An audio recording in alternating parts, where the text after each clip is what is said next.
قوموں کے جو اجتماعی جرم ہوتے ہیں ان کی سزا قومیں دنیا پہ پاتی ہیں. یہ بات میں آپ کو بتاؤں، جو قومیں اجتماعی زیادتی کرتی ہیں، اجتماعی ظلم کرتی ہیں، جو قومیں اجتماعی سستی کا ارتکاب کرتی ہیں، جو قومیں اجتماعی غلطی پہ ہوتی ہیں، تو ان کی اجتماعی غلطیوں کی سزا انہیں دنیا پر ہی ملتی ہے کہ ذلت میں، نقبت میں، رسوائی میں ان کو مبتلا کر دیا جاتا ہے. لیکن قیامت کے دن جو ہم نے پیش ہونا ہے وہ اپنے اعمال نامے ذاتی لے کے پیش ہونا ہے. تو اس لیے کاش کہ اجتماعی نظم ایسا پیدا ہو جائے، اور اگر ایسا نہیں ہوتا تو کم از کم ہم اپنے تو ذمہ دار ہیں اور ہم اپنے اعمال نامے لے کر کے قیامت کے دن اللہ کے حضور پیش ہونا ہے. تو ہم ان کی صحت کے لیے کوشش کر لیں، اپنی خواہشات کو، اپنی آرزوؤں کو، اپنی تمناؤں کو اسلام کی دہلیز پہ رکھ دینا اور اپنی گردن کو جھکا دینا. یہ اسلام کا معنی ہے. ہم جو رسوم و رواج ہیں وہ بھی اپنے علاقائی رکھیں، اور کلچر بھی ہمارا اپنی خواہش کا ہو، کاروبار بھی ہم اپنے طریقے سے کریں، جھوٹ بولنا چاہیں تو بول لیں، اور ہم مکر و فریب اور دجل و تلبیسات کا بازار بھی گرم رکھنا چاہیں کر لیں. جب مسجد کو آئیں تو ٹوپی پہن لیں اور نماز پڑھ کے پھر ٹوپی وہیں رکھ کے، نماز بھی وہیں رکھ کے، دین بھی وہیں رکھ کے پھر دکان پہ جا کے بیٹھ جائیں. تو وہ میاں جو نماز پڑھی ہے وہ دکان پہ بھی ساتھ لے کے جائیں. وہ دینداری آپ کے دفتر میں بھی آپ کے ساتھ ہونی چاہیے. لیکن ایسا نہیں ہے. میں ایک بات کہتا ہوں کہ اگر اس طرح کا دین چلتا ہوتا تو ابو جال کو کیا مسئلہ تھا کہ اس کی جھوٹی سرداری بھی چلتی رہتی، اس کا مکر و فریب بھی چلتا رہتا، اس کا سب کچھ چلتا رہتا اور ساتھ ساتھ دین بھی چلتا رہتا. لیکن اسے پتا تھا کہ دین لانے کا مطلب یہ ہے کہ بلال کے ساتھ کندھے سے کندھا ملا کے کھڑا ہونا پڑے گا. دین لانے کا مطلب یہ ہے کہ سر سے لے کر پاؤں تک اسلام کا نظم قبول کرنے اور اسلام کا طرز حیات اختیار کرنا پڑے گا.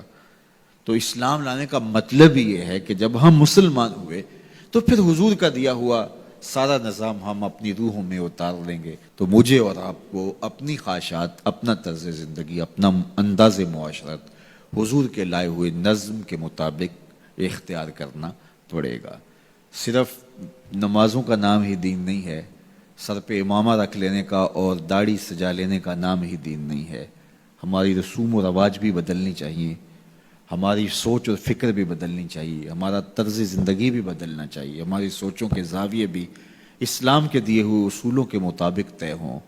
تو پھر اسلام کے حقیقی ثمرات ہمیں ملیں گے. ہمارا کاروبار، ہمارا نظم، ہمارا انداز زندگی اسلام کے بتائے ہوئے طریقوں اور اصولوں کے مطابق ہو تو پھر ایک خوبصورت زندگی جینے کا تصور پیدا ہوتا ہے.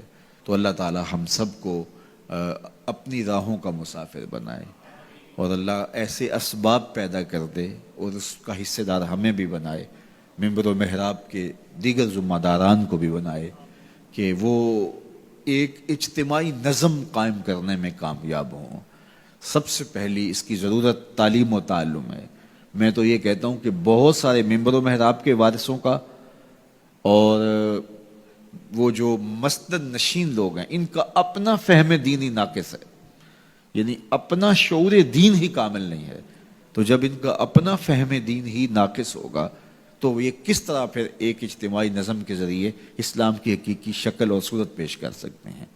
تو اللہ کرے کہ اس طرح کا کوئی نظم پیدا ہو کہ شعور کی دولت سے ہم اسلام کی جو حقیقی تھیوری ہے اور اسلام کا حقیقی جو مزاج ہے اس سے پہلے ذمہ داران کو آگاہ کر سکیں، اور پھر اس کے بعد جو ہے وہ ایک کوشش اور جد و جہد کے نتیجے کے اندر ایک خوبصورت نظم پیدا ہو سکے. اللہ مجھے آپ کو اپنی رحمتوں کے حصار میں رکھ کے دنیا آخرت کی بلائیاں اللہ ہم سب کا مقسوم کرے، اور جب تک جئیں حضور کے غلام بن کے جئیں، اور جب موت آئے تو حضور کی غلامی میں آئے. سوکھا نکلے سا ظہوری جے ویخ لواں مکھ تیرا، آخری لمحے جب سانسیں ٹوٹ رہی ہوں تو حضور کا دیدار نصیب ہو جائے. اگر آخری لمحے یہ مقصود ہاتھ میں آ گیا اور یہ مقصد نصیب ہو گیا تو پھر مرنا بھی تحفۃ المومن بن جاتا ہے.